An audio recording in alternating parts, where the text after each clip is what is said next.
So Suzanne, thanks for joining us for this new format, Q&A. I think a lot of people will find this useful if they might be interested in checking out working with your guides. And so let's launch right into it. So I think a lot of people maybe even struggle with the fundamental question of, do we even have guides? Particularly if they're feeling cut off, alone, under-resourced. And I know you had a very interesting anecdote from recently where you just kind of invited them in and something really interesting happened for you. Well, I'll get to that story in a minute, Garrett, but I invite my guides in throughout the day, every day, because I've come to know that they are my ever-present companions.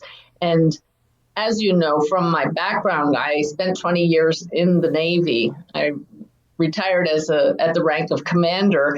And for the first few years after I started connecting with the greater reality, to even talk about spirit guides just made me get very uncomfortable, because to me, spirit guides fall into the realm of what many people know as woo-woo.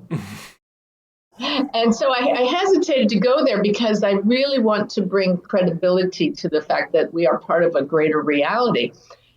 And then my guides made it so clear to me that they are real, that they are here to help us, that I need to stop ignoring them and take them out of the realm of woo-woo and into the realm of true assistants and helpers and inspirers to us, that I could no longer ignore them. So now I have no problem whatsoever saying, you and all of us couldn't get through this earthly life without the assistance of our guides, whether or not we recognize and acknowledge them.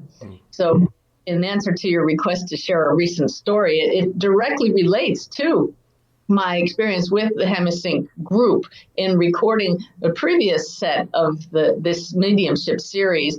I had just spent a day in the recording studio with the wonderful staff and had to get back to the airport in Richmond, Virginia. I'd been working 2 days on this project, and I like to work out every day, but I hadn't had a chance to work out. So I'm getting back to the airport, and I look at my watch, and I said, I could stop for 1 hour and get a hike in. Where can I stop? And I pulled over and looked at the map, and I saw that I was right near Monticello, Jefferson's property in Virginia. And I quick Googled Monticello, and there were all these trails, hiking trails. Perfect. I can get a 1 hour hike in before I head to the airport. So I got to Monticello, pulled into the parking lot, checked the map, and I start hiking. Well, being in nature is one of the best times to commune with your guides because you have no other distractions. You're just in all of this natural beauty, and it enhances the connection. So always aware of their presence, always aware that they like to show us that they're with us. That's a teaching point there. Mm-hmm. I said to my guides, hey, maybe you can make something special happen on the trail. Maybe you could bring somebody to talk with me, maybe even Thomas Jefferson, which to me is the way I like to think these days. Out of the box, something wild and crazy, like that really could happen. Why not? So as I'm hiking, I glanced to my right, and there's a short little spur trail off of the trail I had chosen. And I could see that it led to a bench just about 50 yards down the trail. And it looked like it went no further, that spur trail. And my guides very clearly, I feel their presence, said, there is a gift for you there down that trail. Go down the trail. And I pushed back, as many of us do. And I said, I don't have time for that. I don't have time to go sit on a bench when I have to get to the airport.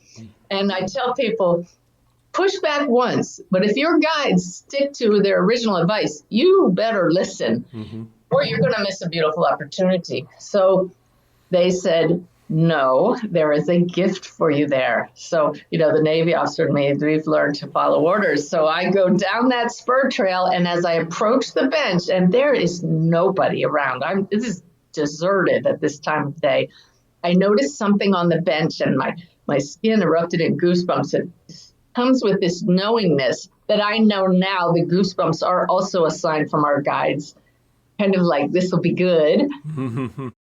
That gift was this little thing on the bench, and I went up to it, and it was a little woman's ponytail holder. I recently lost it, so I'm working with them to help have them help me find it again. I have a feeling I know where it is, or I'd show it now. But a little black ponytail holder with a little ornament in the middle. And I thought, what is this? And I picked it up, and it had a butterfly ornament. And anybody who's read my memoir, Messages of Hope, knows that butterflies are my sign from my stepdaughter, Susan, who passed in 2006. She's the whole reason I'm on this path that I'm on. And I thought, what are the chances that this would be found right here, that my guides knew about it, and they put in my mind the awareness that there was another layer to this gift. They said, look more closely. And I had to pull my glasses out of my backpack to see it. When I looked, there on the butterfly was engraved the word Phoenix. And one thing that had never made public is that our Susan had a giant tattoo on her hip of a phoenix.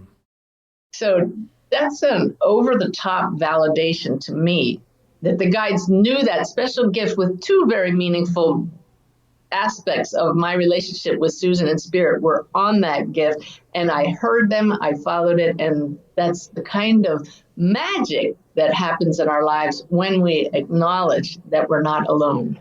That's a great story. Thank you for that. And so what types of beings are guides or become our guides based on your experience, Suzanne? In my expanding understanding of how consciousness expresses itself, it expresses itself in limitless ways. So our guides can show up in any form. Some people think they're angels. So that would be a being who has never lived in human form. Some guides have been in human form, and now that's their full-time assignment for their own soul's growth as much as ours. I just did a reading this morning for a woman, and her father who had passed came through, and he showed me this symbol, and that means I'm guiding her. I'm one of her guides now. She said, oh, that's what I felt all along since he passed, which was really cool to have that validation. So it can be angelic beings who never took human form, those who lived other lives not related to our physical life here and now, and family members who have crossed to the other side. Mm-hmm. And so in the case of your client whose father transitioned, and it was very clear who it was, do these guides always have names, though? Or do they respond to names? Do they have names just for us? Like, how does that work? Well, she'll probably always refer to him as Dad, but he's now in a different role. However, our guides who have been our guides for life, they've told me, and other mediums I work with have heard the same thing, that our guides truly don't have names. They recognize each other by their light, by their own frequency, their signal, their vibration. Yeah. And that's how they recognize us. We don't normally see each other that way, so we need names, but guides don't. However, they know that we humans need names. And so if we ask them to give us a name, they'll give us one that's meaningful to us, not necessarily their name. So the best way, and I believe I introduced this in the Hemi-Sync recordings, to ask your guide about a name is not, what is your name, but rather, what shall I call you? Mm-hmm. You can follow that up once you immediately hear a name or sense a name, maybe even see it written in your mind's eye. Whatever way you're able to receive it, you have an impression. Then you can ask your guide for some fun and say, all right, I received that. Now give me that name in a magical way in the coming days. And give them up to 2 weeks, but usually within a few days, it'll manifest in your life and you'll say, wow, there's my validation. Mm-hmm. So a great way to play with that as well. Oh, yeah, I can tell a quick story on that. I recently found out about a new guide who's helping me with my mediumship. And I said, what shall I call you? And she said, Rose. I said, okay, great. I need a rose sign. The very next day, my husband shows up at the door, comes home from the grocery store with a dozen roses for me. And I said, honey, you give me roses for Valentine's Day. He's a great husband, for birthdays and anniversaries, but this is none of those. What's up with the roses? And his comment, I'll never forget it, word for word. He said, I don't know. They just spoke to me. Mm-hmm. You can see the guide at work saying, buy your wife the roses. Kudos to your husband for making the rest of us look bad. No, well, now you know what you need to do. Yes. No, I've been told as much. Very good. And so, in terms of these exercises, mediumship, working with your guides, how did you create these? Well, I didn't. Or let's say it was a collaborative effort. I know, having worked with my guides, that anything that we produce at this level is always going to be better if we work with a higher level. Mm-hmm. So knowing that we wanted these recordings to have the highest possible vibration, I came into this room where I do my readings and where I meditate regularly. I set my tape recorder on the table beside me, and I got into a meditative state, connected consciously with my guides. I call them Sanaya. That's what they told me to call them. And I said, you know why I'm here. We want to produce a script for these recordings that will help the people who ultimately listen to it to be able to connect with their guides. Mm-hmm. You know better than I do. Please give me that script. And so it almost sounds like cheating, but I just surrendered my focus on myself, invited them in, waited a few moments, and they just began speaking through me and dictated all 3 scripts for the recordings. And this is the process I followed with all of my Hemi-Sync recordings. And it's why I say it's almost like cheating is because it's your staff has never corrected or changed a word of any of the scripts. Yeah, I know. Yes, they just come out that way, just beautiful and ready to go. Awesome. So the young folks would call that a collab. Collaboration, a collab. But okay, well, that's what it is. I have to do the manual transcription of them and then maybe add a comma or 2 here and there. But otherwise, it's beyond my pay grade where these come from. So this first one is called Getting to Know Your Team, right? Mm-hmm. And so what's the basic idea behind that one besides what's, obvious in the title? Well, it's that when our guides are trying to get our attention, they produce an awareness within us beyond our normal waking awareness. My lip will twitch. I can't show it to you now because my guides do it to me. And that's my, hey, are you paying attention? We're here. Or some people may get goosebumps. Some people may feel, as I do quite often, a little lift, a lightheaded elevator lift type feeling.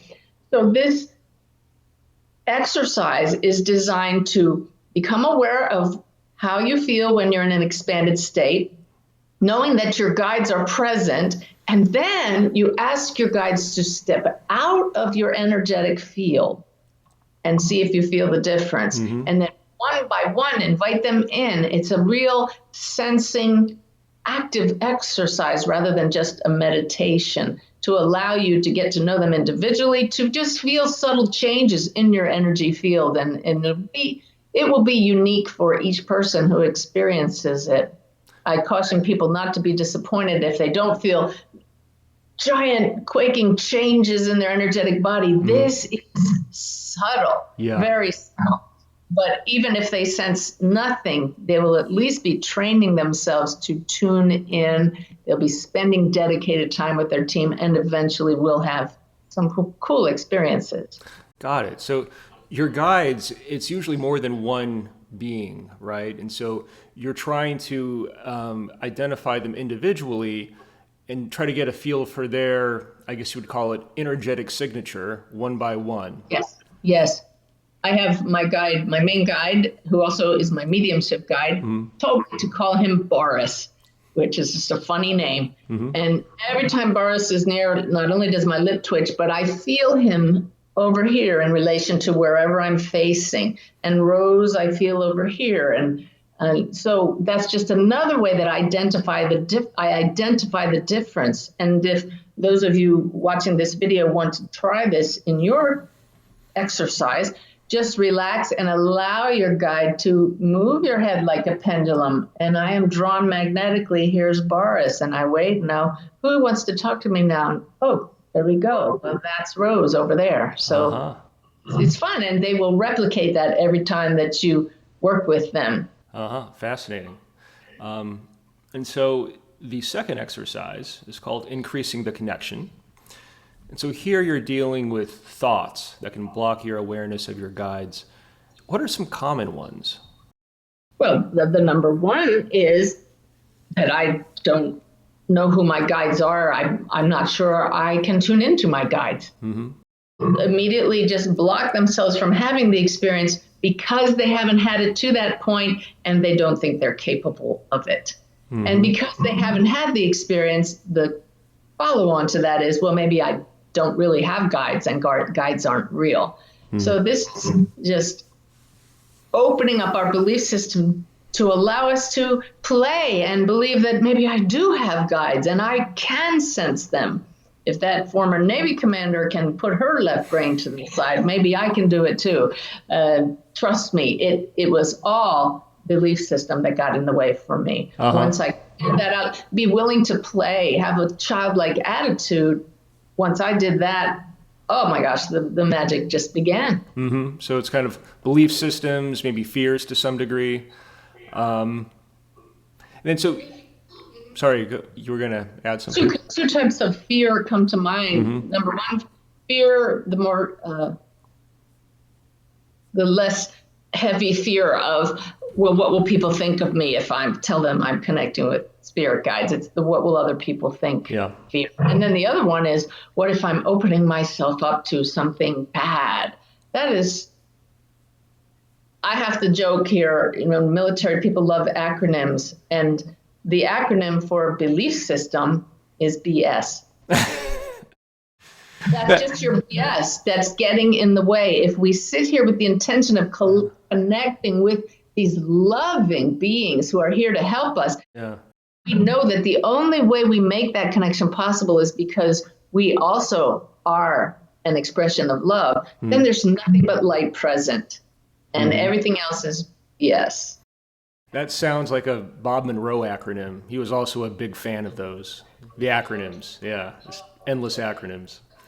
I truly felt him in the studio when we were recording this Working with Your Guides series. I said to Kevin, the engineer, he's been in this building, but he's here now. And I didn't know him personally, but he was a micromanager because he's making sure everything is just right and he wants to check things out.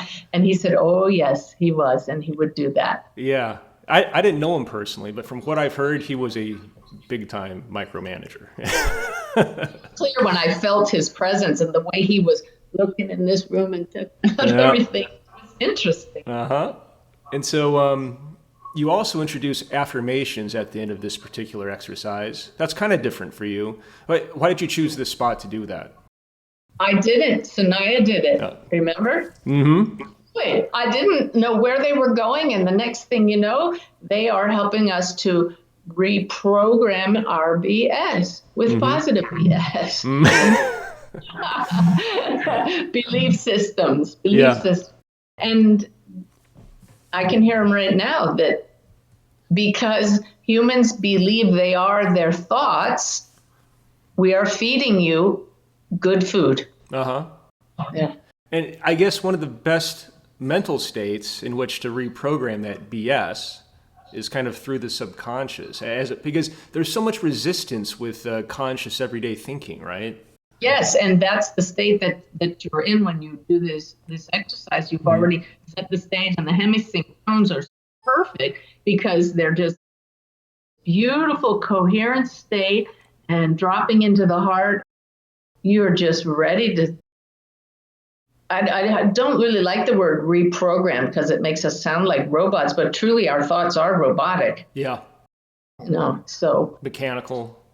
Yeah, we're just replacing lower vibratory thoughts with ones which will help us with our purpose here. It's a good way to put it. Yeah. So on the third exercise, it's called communing with your guides. It's a free flow exercise. And some people can find it easy to get lost in those. Do you have any advice in terms of what might be a good purpose or intention to carry into that exercise? Yes, and in fact, the free flow exercise begins with a birdiness, Percy and Sanaya. And I would recommend that people, once they get the gist of that, you can just fast forward through that initial instructions But it's good to set the tone and expand one's consciousness by listening to those words, the guidance, feeling it in the heart. And that guidance is, this is your chance to sit with your guides and ask them whatever it is you need to know in that moment. Bring whatever issue is going on in your life for which you need assistance. Bring that to the table and ask for guidance. So yes, it's possible to get lost in many free flow exercises. I totally get what you're saying, Garrett. But in this one, our intention from the get-go is, okay, my guides, I'm coming here because I have a specific issue that I can't solve at this level. I'm going to connect with you now that I've learned how to do that in the other exercises. I invite you in and we're going to ask about this specific issue. And so in the free flow part, right at the beginning, you ask your question of your guides, I have goosebumps, you know they're present with you. And that to me is analogous to fishing. You ask that question, that's throwing the line out. The line's in the water now. What do you do when you're fishing?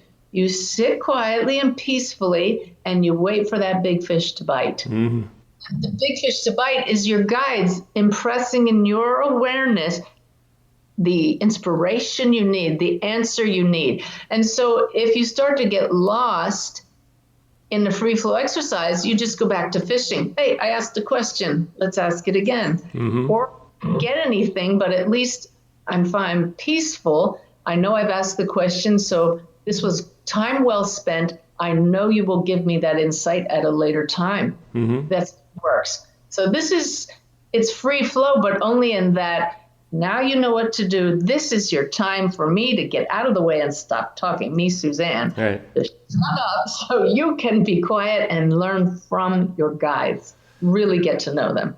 So it's really more about creating the space to get an answer to a very specific question. That's exactly.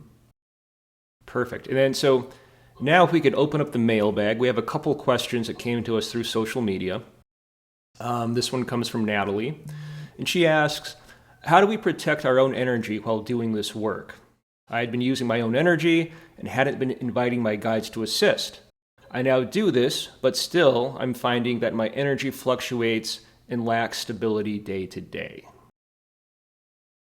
This brings to mind an exercise I teach in some of my classes where we realize that we are a field of consciousness. I like to picture it like a sphere of energy around us. And I hold out my arms. You probably can't tell in the camera. I just hold out as I get started. And there's a power there. That's the power of our source that gives us life, that flows through us. And we just set the intention that I'm going to maintain this power. And it's that power that drew me to this experience and will fuel me through this experience. And in that awareness, you just know that you will not be drained. Because allowing yourself to be drained was simply erroneous thinking that somehow in connecting with higher consciousness, it's coming from us and flowing out. But truly, when we connect with higher consciousness, we're tapping into an endless wellspring. Power, which is love and peace and all of those high vibrations. So it can't possibly be drained. It's just a matter of becoming aware of that. Thank you for that. And so she also asks, from watching your film, Suzanne, I understand that you receive symbols. How do we familiarize ourselves with these symbols / build up a symbol dictionary? That is such a great question. Is that still Natalie? Yes, that's still Natalie, yeah. Okay, so knowing that this connecting with our guides is not a one-time thing, one-time event, and that they're always going to be there for us, every time that you sense a symbol and you understand why you're seeing that, you just give a little nod on the spot to your guides. Ooh, I got it. That's a good one. Next time you need to communicate that to me, give me that symbol again, and I'll know what you mean. It becomes a kind of shorthand. And if you like, afterwards, when you come out of the meditation, write that down. As a medium, and that's what this series is about, mediumship, the very first time I see a symbol given to me from a spirit, somebody's loved one on the other side, that I've never seen before, and it really works. I'll give you an example. The very first time a spirit wanted to let me know that he had a tattoo, it went like this. drawing on his arm. And I said, your loved one is telling me that he had a tattoo on his arm.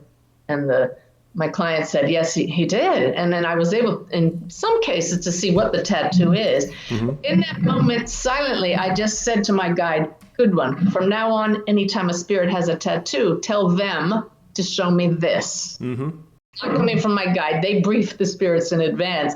And so my readings sometimes really get in the flow because I've built up such a library of symbols that I don't have to think about. When you take that momentary pause to connect mentally with your guide and say, let's see that one again, that's good. They'll use it over and over again. Very useful tips, Suzanne. Thank you. So we've covered quite a few questions. Anything else folks should know about working with your guides? Yes, and if you'll allow me, I'll share a story. Well, my husband Ty and I travel around the country half the year sharing this information, the messages of hope.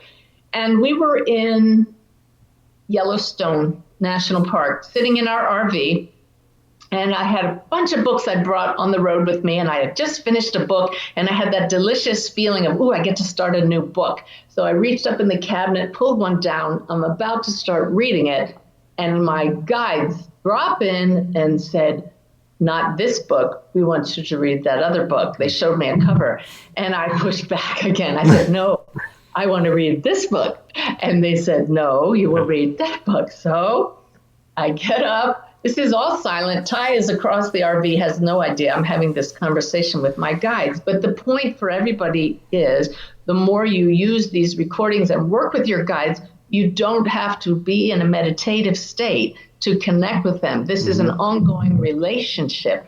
So I pulled that book that they wanted down, began to open it, and they said, no, go to the back cover inside. I opened the back cover, and there was a place that we were going to drive by 10 miles from where we were the very next day. Wow. I had never opened this book. I had no idea this spiritual retreat was even there. And the timing that we were going to it the next day, if I had listened to followed my own desires and read this other book, we would have been long gone from this place. It would have totally lost the meaning. And so there were multiple lessons involved. We actually ended up going to that place, another whole story. But when the story finished, I said to my guides, what was that all about? Yeah. He said, to let you know, we are always with you. We know where you are at all times, and we know where you're headed. Literally and figuratively. So they are so real. Yeah. As real as we are, because everything is simply an expression of the consciousness that joins all of us. There's a channeler named Paul Selig who made a phrase that just really, really resonates with me. Your guides are who you become when you realize who you are. Who all of us are aspects of higher consciousness, reflections of the one mind. And the more we raise our vibration through techniques such as those shared in these recordings and all of your Hemi-Sync recordings, the more we raise our vibration to the level of our guides and naturally are inspired and tap into the kind of wisdom that makes our lives simply flow. Yeah, lovely. Well, I'll be in Yellowstone in 2 weeks, so I'll be on the lookout for my own signs, own guidance.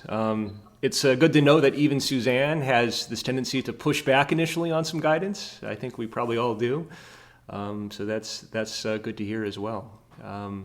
But thanks so much for making this with us. I think people are really going to like it. And we'll talk to you next time. Okay. Thank you, Garen. Thank you. Bye for now. Bye-bye.